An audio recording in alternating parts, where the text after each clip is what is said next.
Hello, everybody. Welcome to Untapped Podcast, episode number 29. Man, look at Yeah, this beautiful background that Levi has right now. That's it's so only cool. beautiful for a second. It might start raining, and then I'm gonna have to run inside. Wow, that's amazing. How hot is it over there? Today it's not too bad. Normally it's been probably like 95. Right But on. it's super humid, and then it'll rain, and then it'll be like 85 for the rest of the day.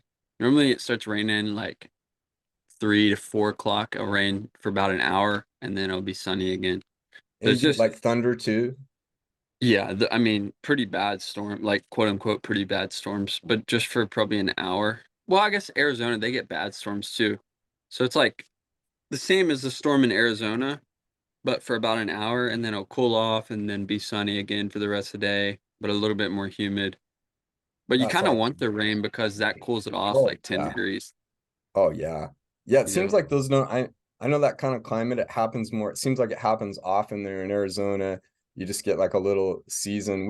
They keep saying we might have one, but it doesn't come. It's like a lot of the rest of the though it seems like the world right now is having a little extra heat wave. So Yeah. it's been a lot of days. I don't since I've lived in Arizona, I haven't had it to where it was like above 110 for this long. So it's like 110 plus there right now. Yeah, it's been like 116, 117. I think it's supposed to be like that for 5 or 6 days in a row. So I've been Wow. wondering, shoot, can the power grid handle it? We'll see. I worry about the dogs too because people Oh, don't understand that yeah. the ground is so hot and they Oh, just walk the dog and then it's burning their feet. oh, yeah, man. Yeah. No, it's true. And even I noticed even when you're driving, like I was reminding my parents, my mom just drove to the grocery store and she got real sick afterwards. But it's so easy. You don't realize when you're driving even it just Mhm. takes a lot out of you.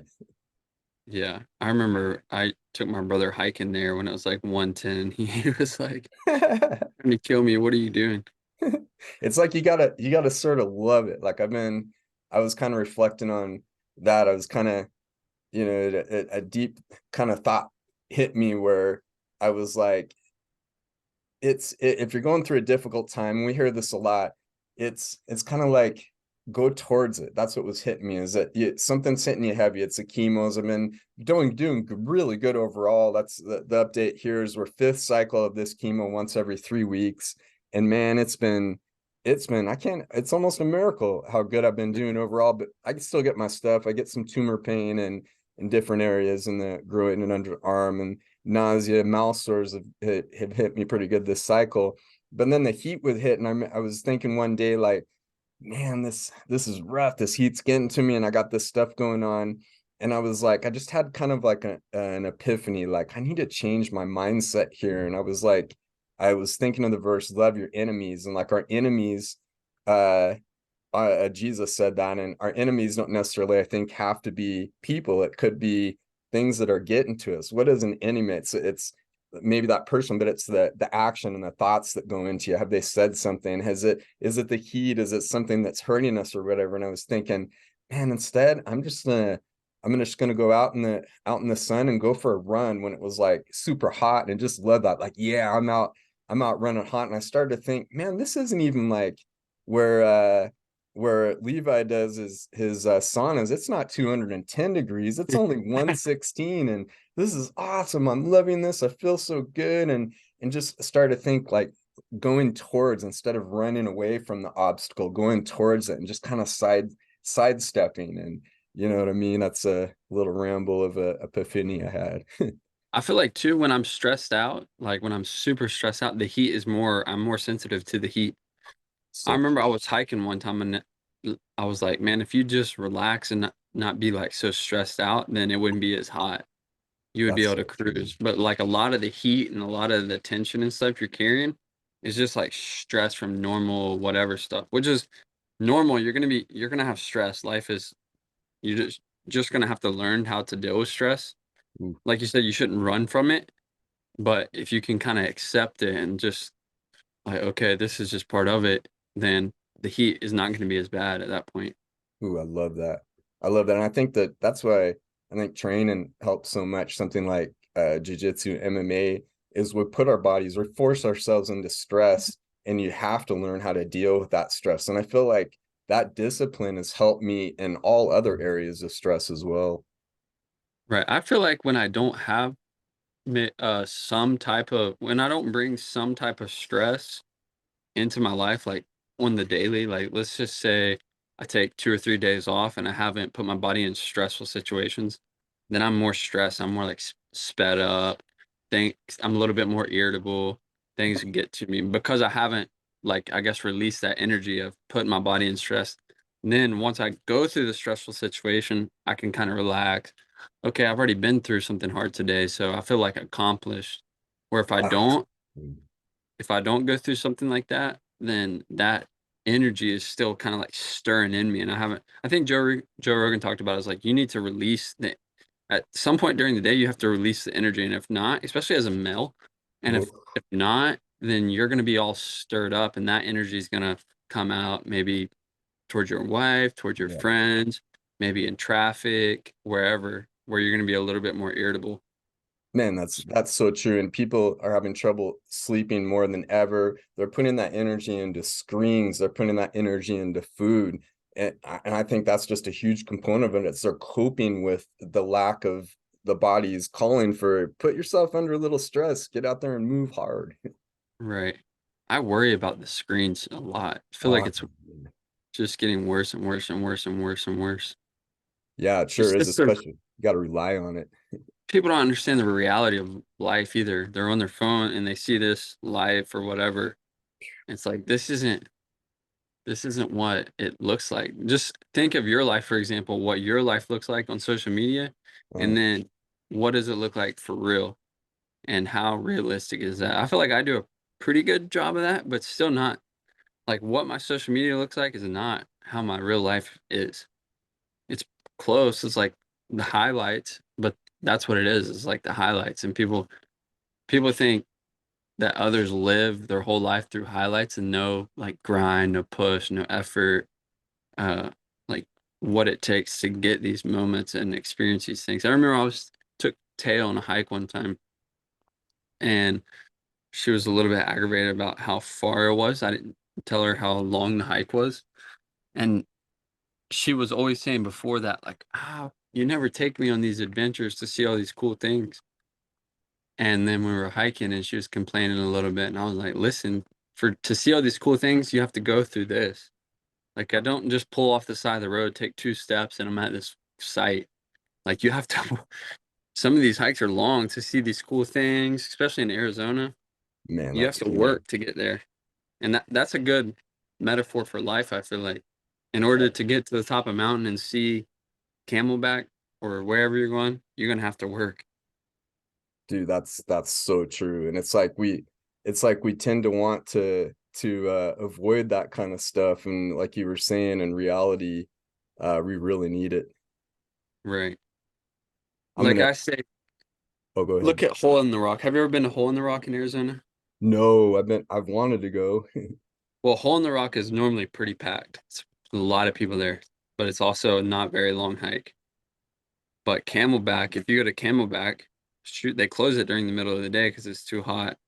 But it's normally still pretty packed because there's a lot of people in Arizona exercising, but not as many, I think, because in order to get to the top, it's very difficult. And a lot of people aren't willing to, you know, to go through that struggle to get to the top of the mountain. That one's the Camelback is actually no joke. That's one if you're No, not ready for seriously. that can get you. I was doing that one for time for a little bit, like, but it was a serious workout. There was old people like doing it way faster than I was doing it. I remember there was a lady that was doing it barefoot. She was scooting up it. I'm like, Man, but it just puts you in perspective as okay, you think you work hard and all this. Well, these people are working hard too. I think, for example, with the baseball, the people in baseball, I think they work hard. They don't, it's not even 10% of what some of these MMA people are doing. As far as the game is hard, I know that. There's a lot of stuff that you have to do, But from a mental, physical cardio aspect, they're not doing anything. A hard workout for baseball is not even a light day in martial arts. Dude, that's true. So what's the latest with your fight plan and everything? So the guy that I was supposed to fight pulled out probably that was like 2 weeks ago. And then I told them like, hey, let me know at 185 or 170 for August 19th. I'll take either because I was like 195, 193, maybe like 190 at the lowest. After training, I would be a little bit lower, but still I was waking up at like 190. So to cut to 185 would be like super easy. So I told them 180, I can take 185 late, like short notice, or I need at least 6 weeks for 170 to make the weight.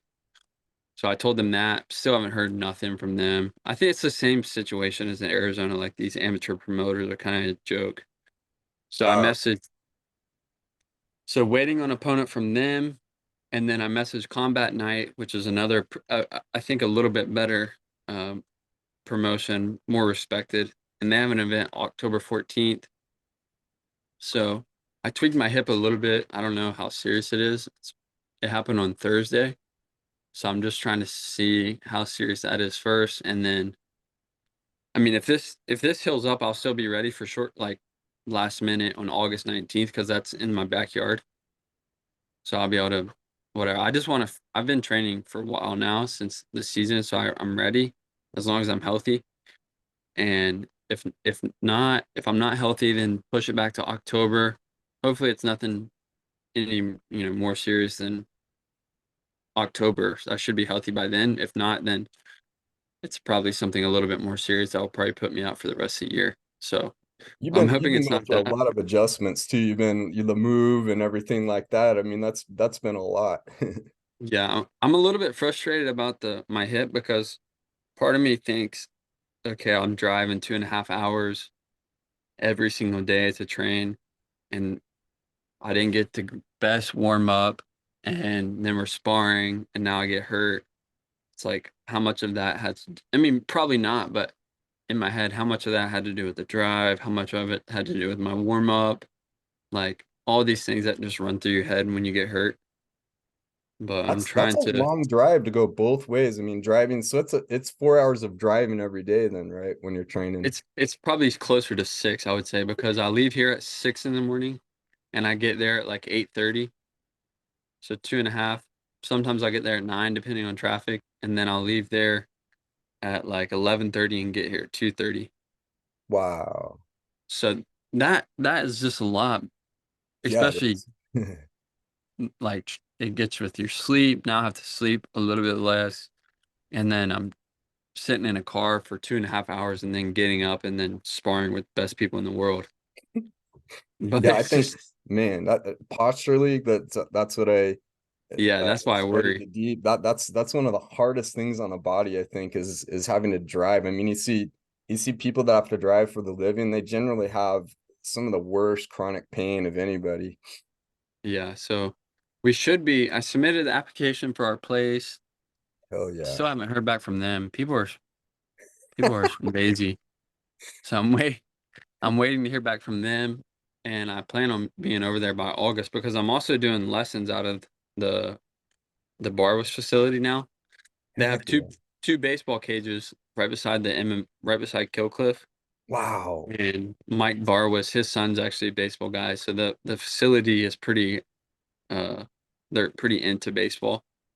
A Yeah. lot of travel teams and stuff train there, and I asked them, and then they were like super passionate about getting me to do lessons there. So now we're Wow. doing that as well. That's another thing. If I have to have surgery on my hip, I'm like, man, I don't want to mess up this opportunity for the lessons because it's it's rolling. Like people are signing up quickly, and Wow. as soon as I get in there, I have to have surgery. That wouldn't be great. So Yeah, yeah, I we'll see. understand. It's man, that's pretty sweet though. I mean, it shows like all no matter what, all of that hard work, it paid off. I mean, you have stuff to sustain you for the rest of your life. I mean, look at the in demand. Here you are training 100%. and then the demand for that is huge. I Yeah. mean, that's a big thing. Yeah, I like it too because Mike Barwas, I don't know if you know him. No. He was the strength coach at Michigan football, and then him and his wife, I think he was the head football strength coach, and his wife was on staff strength coach for West Virginia University for a long time. Their son was actually born in West Virginia, but he's known for there's a TED talk on him about getting people that are paralyzed to walk again. Wow. And that's his kind of name to fame, I guess. Well, he's a really good strength coach as well, but that's kind of what made him like go viral or whatever. Because there was a kid, I'll send you his TED talk. There's a TED talk on him. That's But a awesome. kid at Michigan, he recruited his brother couldn't walk, and then Wolf's law, he says when like the body will react or to stimulus, and through this method, he got this kid able to walk again that was never supposed to walk, and then he walked Michigan out to one of their games or Wow. whatever. So So cool. now a lot of the Barwas method, the gym that I work at, that's kind of they work with pro athletes, but they also work with handicap, getting them to walk again, which is pretty cool. And that guy's a pretty good guy to be underneath as far as like a mentor Well, yeah. for strength and conditioning stuff like that. So it's a good opportunity. That's why I just with the surgery and all that, if that has to happen, maybe wait a little bit to just get the ball rolling on this. That's tremendous because I feel like that's where the top of somebody who understands the body and how to optimize the overall health of the body, especially physically, somebody that can work with those who have the most challenges in the human body, and then also can work with who's at the very top of performance for the human body. That stuff fires me up. I love hearing about that. I feel like that's probably maybe one of my biggest passions is that, going through the cancer battle and my body is being put through challenge and understanding on that level, but how can I also more deeply understand how to excel with the performance of the human body? And I feel like that's a perfect spot for you because you're at the top, and you're bringing in the future of training, and now you're gonna grow even more by being able to be around the top of that level too. That's amazing. Right, because I'm 2 years into my degree in that type of stuff, and I actually just transferred to Arizona State because I can do it all Huh, online there. that's crazy. So so I'm doing that, and it'll be a good transition if I go that route. It'll be a good transition coming from Barwis. It's a pretty big name, similar to like IMG, Wow. and it'd be a good guy to learn under. So it's a That's good setup. incredible. That's incredible. And then you have it, man. I keep forgetting you're in college too. That's crazy. So you got that no matter. I mean, if you fight in the USC for 15 years, and when the 50, you kind of keep that going. When the 15 years are up, you've got always have that as well. That's amazing. Right. It works out now because I'm training at Kill Cliff in the mornings, and then literally I'll train. So training gets done at 11:30, and then I have lessons from 1 to 5, and then the evening training is at 6 to 7, and then my apartment will be like 3 miles from the gym. So all that stuff is all done at Barwas because Kill Cliff and Barwas share building. I It's like a see. and the batting cage is right beside the MMA Is it area. only So literally I'll baseball be then? Do they do other sports?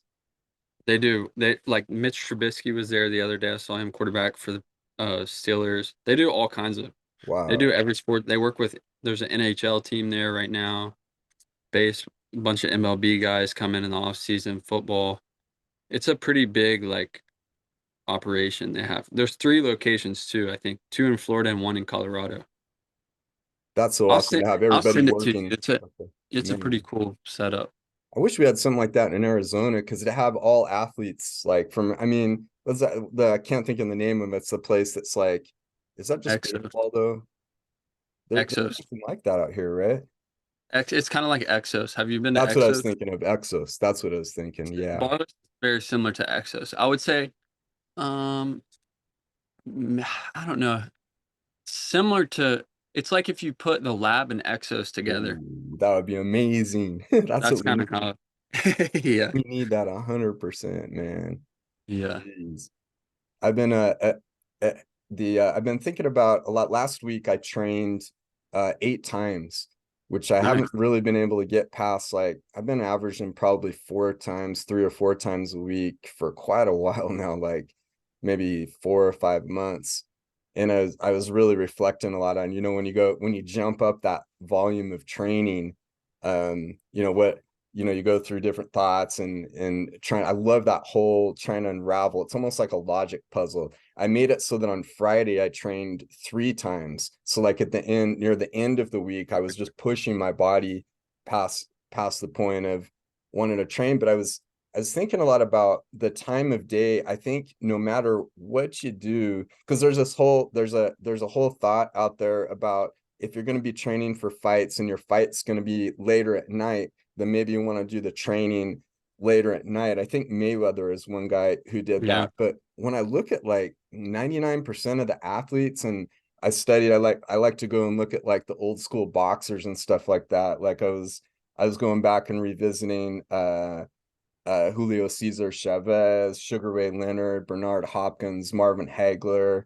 Muhammad Ali, and then even Fedor. I like looking at his training schedule because he was a bigger guy. But all of those guys, they would wake up like around 5 or 6 in the morning, and they would run usually 6 days a week. Also Canella, he does that too, and they'd run anywhere from 6 to 10 miles. Fedor was running 8 or 9 miles in the morning. Muhammad Ali and Hagler were running, I think, 6 or 7 miles 6 days a week, but they'd run with boots. And then the last mile they'd run backwards, which I know it's Wow. interesting. A lot of the old school guys would seem like that it was more common to run backwards. But what really stood out to me is all those guys they train at that time, and then they do a rest and like recharge. Ali would sleep and he'd watch a movie or something. And then like Canelo, and a lot of these guys, they come back and train maybe from like 2 to 5. That would be Canelo does 3 days a week, strength, functional training, drills, boxing drills. And the other 3 days, Monday, Wednesday, Friday, or whatever, then he does more of his ring work stuff. But I was thinking that there's something about that format versus when you train in the evenings, because that's part of the schedule I had at our gym. We the more involved classes are in the evenings, where I think the body doesn't necessarily adapt as well to that schedule. I was wondering your thoughts on all that. I think like testosterone and stuff is the highest in the morning. Oh yeah. So I think probably that has a lot to do with it. When you wake up, all of your like testosterone and stuff like that is at the peak. And then throughout the day it will slowly go down. And in the evening you're gonna be, from an energy standpoint, you're probably gonna be drained the most. But I think too, from a discipline standpoint, there's just something about getting up and going to work or going to exercise or something like that. Because for one, it takes a discipline to wake up that early. And then you'll for me, when I wake up early, I know I'm like, well, there's people that are competing against me that aren't even awake right now. And that to me, that fuels me. I remember probably no, not 2 years ago, probably 5 years ago. I used to wake up at 4. I was like on the Jocko thing. So I would wake up at 4:30 every single morning, go to the beach and just watch the sunrise there. And then I would come back, eat breakfast, and go. And I got like, I don't know, my ego or whatever. But the fact that I was up and I knew I was up before everyone else, like fired me up for some reason. Yes, I know what you And mean. I think too, you're accomplished before the day's even halfway finished. You already know you've got work in and the day's not even really started. No, it's so true. I think you're onto something there. The probably it's I've been at this cancer stuff 11 years now, and probably the first 5 or 6 years of treatment, I spent a lot of time in the hospital, or almost like in a sealed off section of the hospital in bone marrow transplant ICU. And they would wake you up every morning at around 4 in the morning and have to get up, walk into the hallway, get your weight done. They would poke you in 2 different places. So you get a needle, and sometimes they can't find the blood if you're sick. And so you'd go through this thing.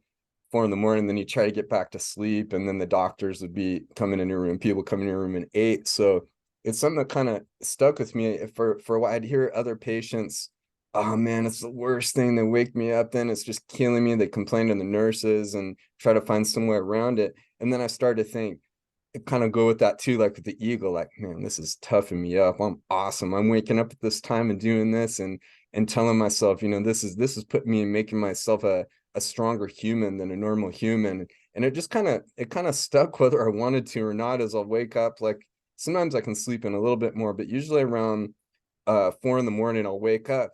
But what I tend to have to do, especially when I train at night at the gym, or I've got that's the time that with the kids and stuff, we might watch TV and until a little bit later. Then it wasn't getting me. I'd have to take too long of a nap. But I kind of Mhm. study those guys, like, they go back to sleep again. Canelo, they'll get up early, but then they'll take a little nap, maybe one of those half-hour naps, so you don't sink yourself too deeply. So I've been messing around with that sweet spot of like getting, trying to get my sleep, because sleep score is the most important. Trying to get that deep sleep. That I've been playing around if I can get in the full amount of deep sleep and REM sleep, and then have that early wake up run, and then go back to sleep and see if I can keep, everything with the recovery going.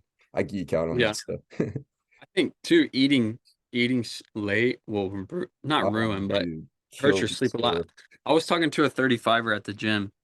He's from Nigeria, I think, and he was saying, he was saying that in the morning he just eats like a banana or something. He was saying like, oh, breakfast is bullshit. You just need a banana. Maybe he was saying like a gel, but I think he was talking about electrolytes. Banana, electrolytes, and then you train super hard. And he said for lunch, even in fight camp, he would just eat whatever he wanted, like healthy, but as much as he wanted until he was full. And then he said, after that, he would train, or he would eat. So breakfast, train, lunch, whatever he wanted until he was full, still healthy, but as much as he wanted.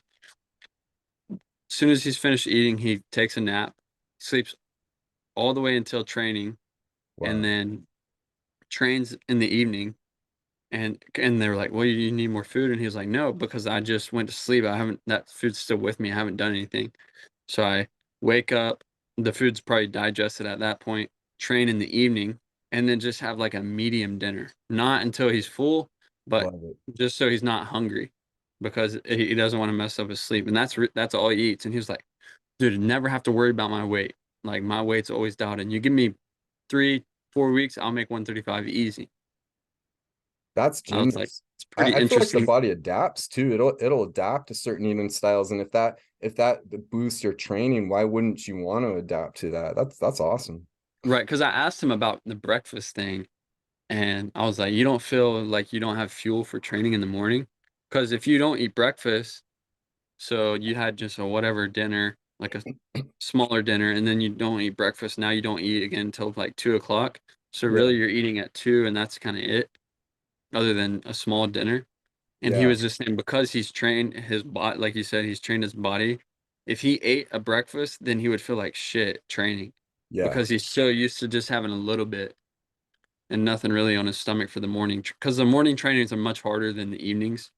The evenings are kind of like open mat stylish, like small groups. Maybe if you yeah. want to wrestle, there's a little group over here wrestling. If you want to strike, there's a group over here holding pads. If you want to do cardio, there's so it's kind of like an open mat, whatever you want vibe. Other than Mondays, Mondays are kickboxing. Yeah, I So think I think it does. I think if you eat too much, or if you get your body used to having to eat before you train, I think that it can backfire on a person too, because you're doing this or whatever. I've really found the same thing for my body. Is if I eat something small in the morning, then I usually don't eat something when I wake up to that 4. I don't eat something then, but then right before I go, if I'm going to take a nap and go to sleep, I do that. I eat a little snack, and then I wake up, and then it seems like I'm better than if I wait until after I sleep and then I have that banana. But then again, maybe it's what I'm getting used to. yeah, for me, I've been eating before training, but I've been having enough time because I get up at 5. Training's not until 9:30, 10. Oh So yeah. I make the food in the morning at like 5:30, and then I package it, and then when I get 2 hours from the gym, that's when I'll eat it.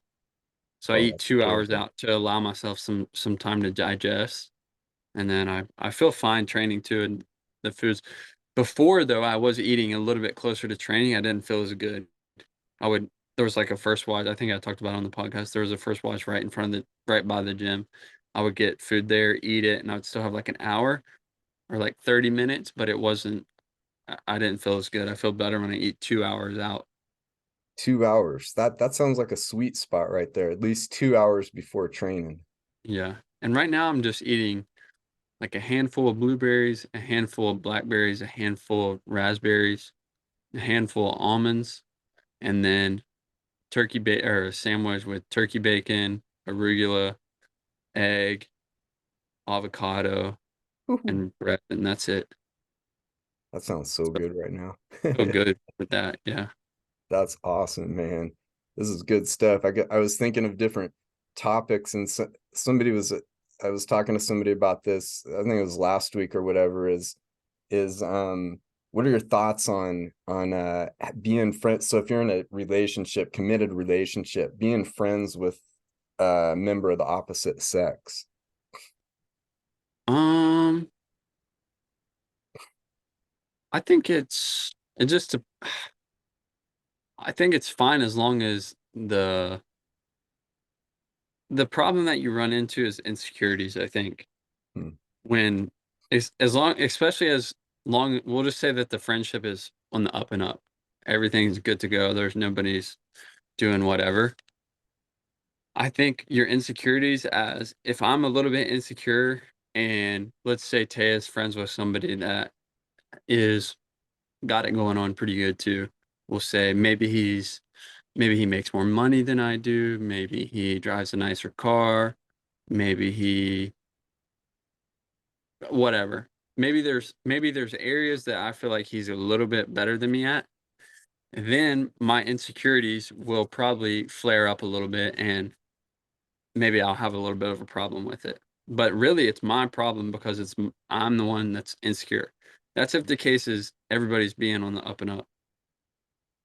I Yeah, think if absolutely. she's friends with somebody that I'm not threatened by at all, like a guy that I'm like, yeah, okay, whatever.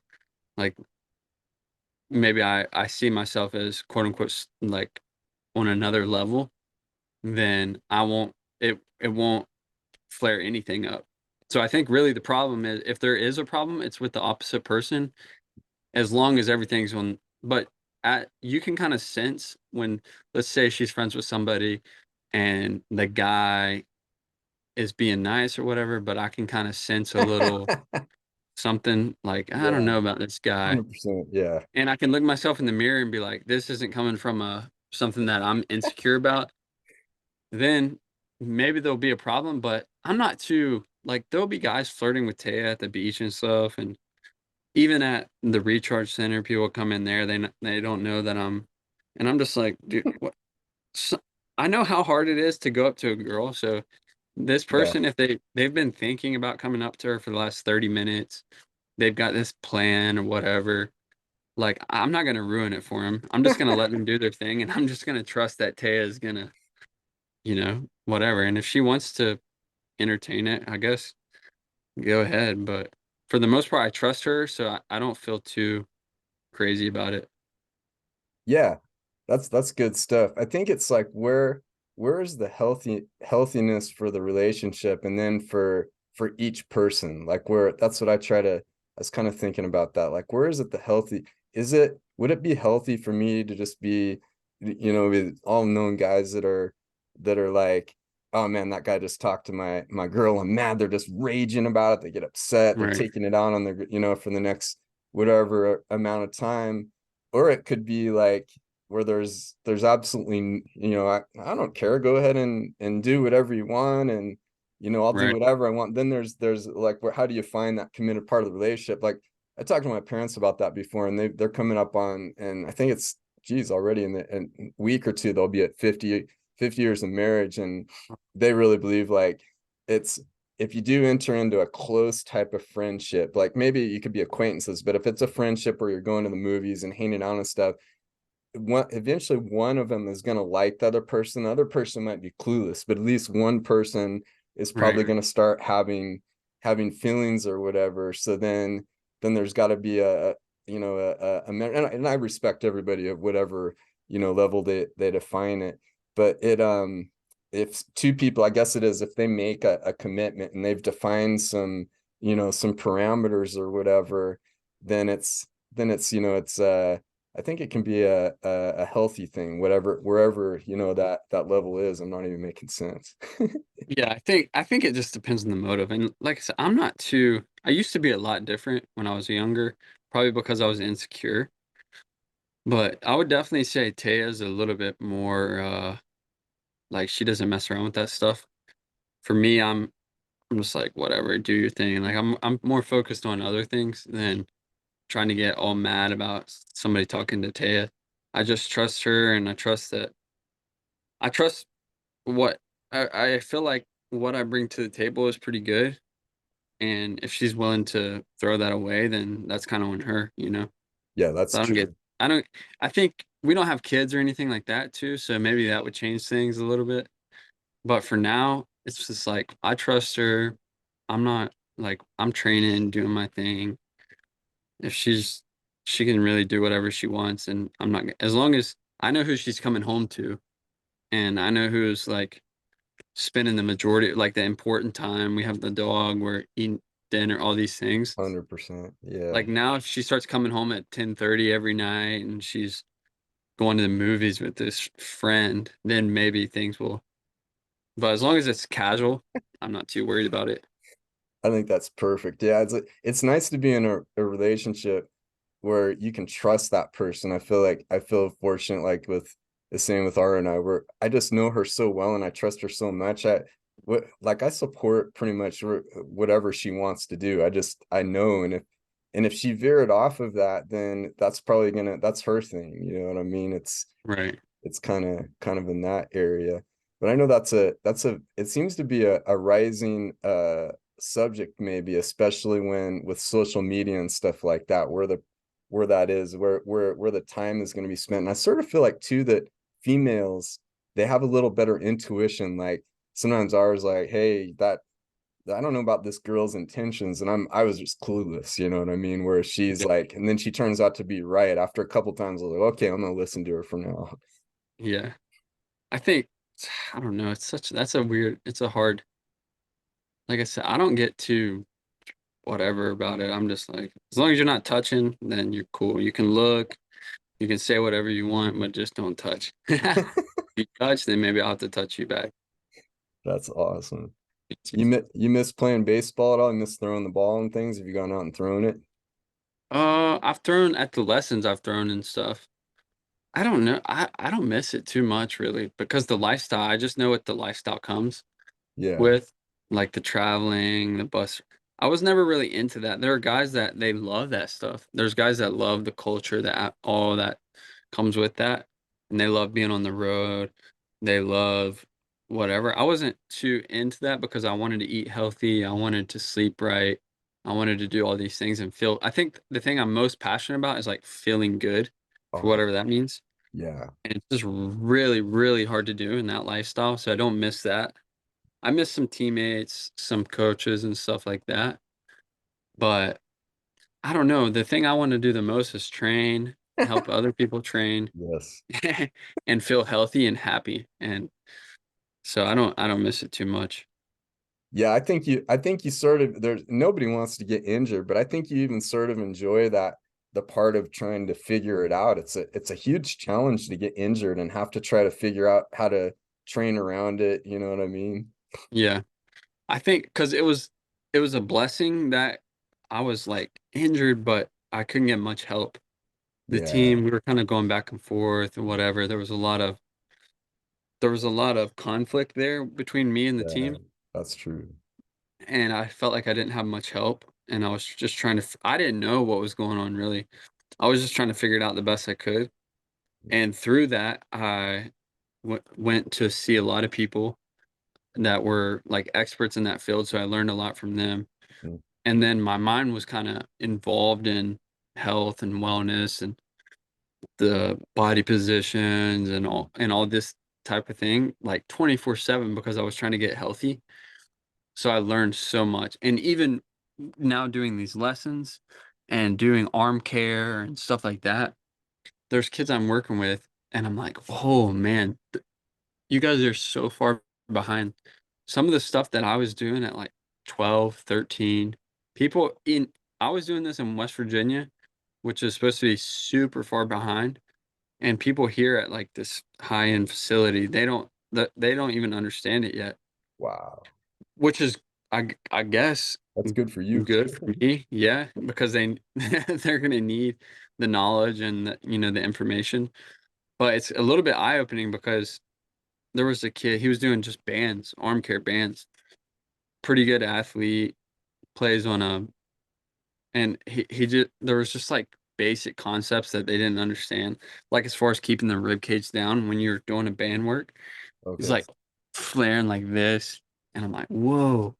They don't even understand the concept of like that type of stuff, which is to me super basic. But I guess if I look back at it's not that basic, but just because I've been around guys like Brandon, Oh yeah. Joey, IMG, like I'm gonna learn a lot from this Barwis guy. I can like been around these type of people that it's just second nature to me. Right. And So a lot of them probably got picked up some stuff from maybe you have coaches well intended, but they got stuck in their habits and they're not trying to grow and change and you know that maybe some high school coaches and things like that where they can kind of get stuck where they are. right, I think it's just like jujitsu or anything else. I'm so hyper focused to the details like Tinquinho or Tim in their field. Like, okay, maybe this knee cut works, but you missed this detail, and this detail. That probably just drives Tim insane when people miss that. It's like, well, it still worked, but it's like, no, it didn't really. Like, it worked, but it's because the guy let it work. Similar situation with the throwing stuff. It's like, okay, yeah, you can throw like that, or you can do this arm care program like that, but you're not getting Mm. all of it because you're like skipping all these steps that are in between to make it look the right way or that you can get the total package. So I'm passionate about that stuff. Just as I would say I'm more passionate with the training aspect than the throwing, but my what I've been doing for longer, well, I've been training for about the same time, but what they've hired me to do is more on the throwing side of it, which maybe later on once I get my degree and stuff, then I can transfer into the training as well. You too. You know, train the fighting fighters too. Yeah, one of the ladies was like, can you have my kids shadow box?" I'm like, "Yeah, for a warm up, but they can't get in there and go to the class." That's awesome. It's funny. Dealing with parents is funny too. Like this lady, I understand what she was saying, but she wanted to do all these high technical things where her kids are young. I'm like, "Ugh, we don't need to worry about that right now. It's like you don't need to learn all this fancy stuff if you can't even do the basics right. Let's Right. just see ball, hit ball right now." And keep it fun. Cause too, when you get so technical, just like for me, when people get technical holding the pads, I don't really like holding pads with that many people because they get so technical and then it makes me robotic. I'd rather just be athletic and react. Same thing with baseball parents. The parents want the technical terms because if you sound smart to them, Oh then they yeah. think they're smart. Where it's like, really, let's just do the basics, see ball, hit ball, keep it fun for the kid because if you start rolling out all these terms that the kid doesn't understand, he's not gonna understand it anyway, and That's he's not gonna like doing it. But you have to so play the game with the parents too, because they're the ones that are paying. yeah, that's true. Yeah, you have to trick them a little bit. No, that's why I really like the uh Tim and Tankino's system is they're you know they stick you gotta get the basics. So you gotta get all that stuff down and I see and I don't know to what level I didn't understand. I was guilty of this too as a white belt to some extent for sure. But I see a lot of new guys come in and maybe they start training a month or 2 months, but they don't understand that, man, you got to put in to get a blue belt, you got to put in at least like 400 hours of drilling and grinding and working on those basic things. You get somebody in there, they might have put in 20 hours or so, and I see this in probably like 40 to 50% of people that come in, and they want to try out, you know, stuff, knee bars and crazy moves. And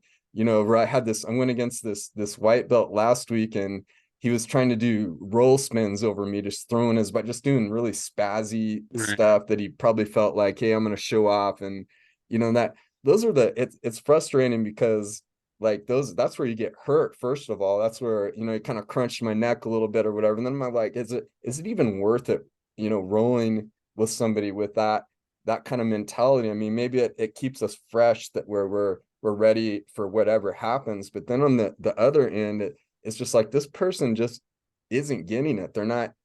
Maybe they'll never be a person. They're never gonna succeed because they're always stuck in like, I don't want to put in the basics. I don't want to fall in love with the training aspect of it and learning and growing just within those the essentials of training. Right. I think there's a gym over here kind of close, and they're big on like leg locks and stuff. And I got mad at one of the, not really mad, but like kind of what the hell are you doing type moment, because this guy doesn't even know how to do a mount escape, but he's trying to crank a heel hook. And I'm like, dude, if you can't even get out of mount, then you shouldn't be doing heel hooks. Like, but that's what Tim and Tinquinho, I've trained at a lot of gyms, probably close to 20 gyms, and nobody has covered the basics better than Tim or Tinquinho. Wow. It's just the system of just their whole system of like what matters and what, especially it translates really well to MMA, is what people Mm, have told me. Like your style of jiu-jitsu translates to MMA really well, which makes sense. yeah. But I think just positioning, they understand positioning a lot more than all these other places are going for these crazy submissions. They want to do these rolls that look cool on YouTube and all this Yeah. shit, when it only works when you're flow rolling. Like that shit, when Right. somebody's really trying to beat you up, then it's not gonna work. Right. I sparred with Logan Storley. He's the number one ranked guy at 170 for Bellator. Wow. Super high level wrestler. Actually, the Mm. day I got hurt, I sparred with him, but he's not who hurt me. But if you try fancy stuff on a guy like that, super high level wrestler, I think 3 or 4 time All American at Minnesota, the jujitsu doesn't work. That fancy jujitsu doesn't work because those guys, they just cover the hips and they stay on top and then beat the crap out of you. So, and if you don't understand how to push on a knee, get to a hip, and maybe wrestle up to a singles, like the super basic stuff, those type of guys you'll never get up because they just stay heavy on you. You can't even get your hips or your like butterflies in because they're too heavy on you. And if you don't know how to frame and get to a hip, you're gonna spend the whole round there with those guys. And I love it when that happens. I've spent the whole when I spar with him, he'll take me down like on the feet where I feel good with him because he's a little shorter. Obviously, he still kind of does what he wants with me because he's so high level. But on the ground, sometimes he'll be beating me up, and then he'll just let me up. Say, okay, that's enough, and he'll let me up, and then we'll spar a little bit more on the feet. If I start touching him a couple times, then he'll take me down again. I'm like, man, let's do this another level. The way that But that's so good, because that's a good lesson for anybody too. Like, you gotta you gotta stay humble to continue to grow. I feel like even Tankino and Tim, they're so humble still. Like, they're humbled by it. They'll say things where, oh man, you know, I need to learn this still, and things like that. If you're starting out or you're trying to climb up the ranks, and you can't give your somebody respect, that they're better than you, that they know more, and thus I should stay within the basics, you're never going to grow. right, I feel like at Killcliff, if you're the best guy in that gym, you're world champion. So you got a long way. If you're the best, like Robbie Lawler's in there, Kamaru Usman, Michael Chandler, Gilbert Burns. Who Crazy. else is it? Like if you're better than those guys, then you're world champion. So And then the Long Logan Storm. Bellator guys, I've seen a lot of high ranked Bellator guys that are kind of was going scrolling I through. have a ton of Bellator guys, and a lot of PFL guys as well. It's That's kind of I interesting. I heard wonder if there's They're merging, right? Or something. I'm not sure. I'm not sure. It seems like when I go with the guys in Bellator, this is just what I think. I don't know for sure, but Bellator, they don't care, or maybe they care, but not to the extent. They'll just they want to see who's going to win, regardless of the style or anything exciting, whatever. Wow. They have a Okay. lot of high level wrestlers, like That's cool. even Bryce Oh, Meredith in Bellator. So like UFC, it seems like they're more attracted to a striker or somebody that's super exciting, kind of runs their makes mouth, sense. whatever. Yeah. Sean Strickland Bellator type. seems right. Bellator, because that's like the superstar. That's where the money's at. I Yeah, think once you have a guy like Conor McGregor, then you're kind of like, oh, this is kind of like the blueprint to this of how this should be. Granted, there's your exceptions, but Bellator, it seems like it's more of a just who's gonna win. You're gonna kind of climb your way through the rankings through winning. They don't really care if it's too exciting or not. They're fine with you just taking like just win. You can take them down, hold them for the whole round. If you can do that, we're gonna continue to pay you. They're not too worried about the hype or whatever, but also you're not gonna make as much money in Bellator, obviously. But that's true. some of the guys that I'll go with that are in, and it's so hard to tell. Like I never know if these guys are being easy with me or whatever. But some of the guys I train in Bellator, and then I'll train with guys in the UFC. Some of the Bellator dudes will smash the UFC guys. I believe it. But it's the wrestling that take you down, they hold you down, and that's kind of it, and beat you up on the ground. Where like most of the UFC guys are standing up, more kickboxing style. That makes sense. Yeah, and I don't know. This is just in one gym, so I mean I don't really know anything as far as, but that's just what it seems like. No, I think you're Bellator is a right. lot of Russian wrestlers, especially at the gym. There's a lot of Russians that are in Bellator that will take you down and smash you on the ground. The like the stand like maybe the what do you call it, like a basic fan, they're not gonna they don't understand enough to really know what's even going on in a Right. match like that. So it gives, I guess it markets to a broader audience, but maybe probably as the sport continues to evolve and gets understood more, and more places are putting it into their programs, it gets into to kids at a younger age, then I think that we'll see more of that being marketable. Yeah. I wonder, like, is there going to be I guess it's no-gi, but like a conversion of wrestling and jujitsu where it becomes its own thing. Like, if there's a kid sport of 80 cc rule set, Oh, that'd be so cool. I think that's probably in the future because the one or the other, like the guys that are going to be winning are going to be able to do both. Yeah, that's Like true. really, if you're, I guess there's guys that do jujitsu only in MMA, but without wrestling, then in MMA, your jujitsu is kind of pointless unless you're just going to pull guard, which is that's a tough way to make a living. Yeah, it's true. Luke, my youngest, he's been training now for 2 months. It's been fun to watch him grow, but he does jujitsu Monday, Wednesday, Friday, and wrestling Tuesdays, Thursdays. And he'd never wrestled before. He did a little jujitsu before. And like the first week, he was like, he would go and then he would just pull guard. And we were all like, Mhm. no, stop pulling guard. And he was like, he's like, it's so frustrating. He's like, I don't get it. Why can't I? He didn't understand, wrestling is so different. You want to get the guy on their back.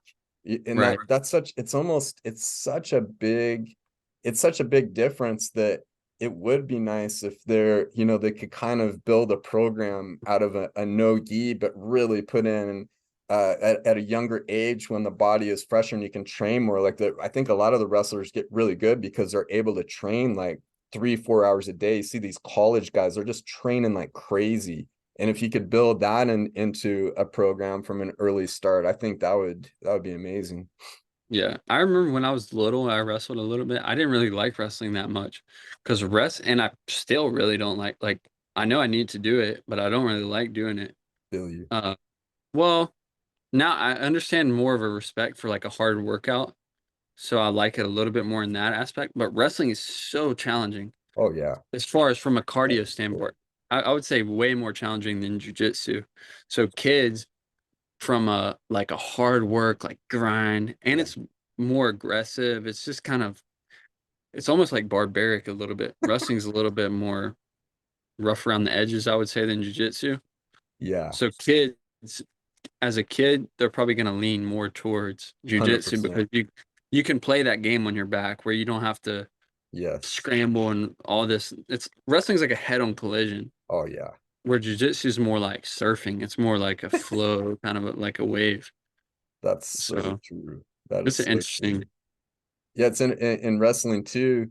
It can get if you know jujitsu and your mind's been geared toward that. It's kind of like with Luke. He's like, there's only you can't do that. I just got his back, and that's not gonna really, you know what I mean? It's I'm the like, same oh way. That shoot, happens to me still in MMA. you Two, I'll don't. get lazy and then I'm just used to being able to go to my back and attack a triangle or something like that.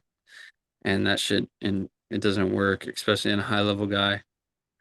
They're Yeah, just like, okay, I'll just stay on top and beat the fuck out of you. that's Yeah, awesome, man. Well, man, we got a good pod in. We're nice. Yeah, yeah. I thought it was good. We got a good one here, so let's see. We'll hit episode 30 on the next one. Trying to get it. We're running a little behind. The AC went out in TRC, so we got a customer who does AC. He's gonna try to fix it for us and getting the move and everything. You've been moving, but I really want to. It's still on the goal to get it set up so we can get guests back on here again because there's a lot of people I'd really love us to be able to talk to. Yeah, for sure. It's been a mess here too. Our AC, that's funny you said that because our AC at the house went out. Oh, Then right after that went out, then uh I locked the keys in my mom's car because there's a punch code. oh yeah, Well, then I didn't drive the car for like two because my brother had the baby, so she went home. I didn't drive the car for like 2 weeks or whatever. So then the yeah. battery died. Ah, no. So, so now I tried to jump I couldn't get in the hood, so I jumped the car through the starter. Oh yeah. I Oh man, what the heck? so I so I jumped the car, so I got the battery to charge through the starter, got the lights on, got the car unlocked, started the car, drove it around, drove it like 5 minutes, came in, turned it off, tried to start it again, and then it blew the starter Oh no way. because I guess there was too much electricity going to the starter, it blew it. Oh, So that's now we just crazy. Oh shoot. That's on a top mi- of my hip too, and I'm trying to move. So it's just been a little bit of chaos, but No, I feel you. The AC at the house are what's going on with that? It's out completely and you're just waiting on a warranty or no, something. we got it. It took The guy came out the first night, wasn't able to get it fixed. Luckily, I have an AC window unit in my room. Oh, hell yeah. So just my room was cool, and my mom was out of town, so we put all the dogs in my room. We were fine. And then the next day, the guy came and fixed it. I think it just froze up. Wasn't anything too crazy, but still, it's like it was 86 in the house. Yeah, that's And not fun. it wasn't fun, but that's life. Hell yeah. Right Yep, on, yep, brother. yep. Well, man, All we right, sounds good. appreciate Well, everybody just watching. Thank you so much. Episode 29 down. Love you guys. Peace out. peace, brother. Late. Nice. Good. Good to go there. Yes, sir.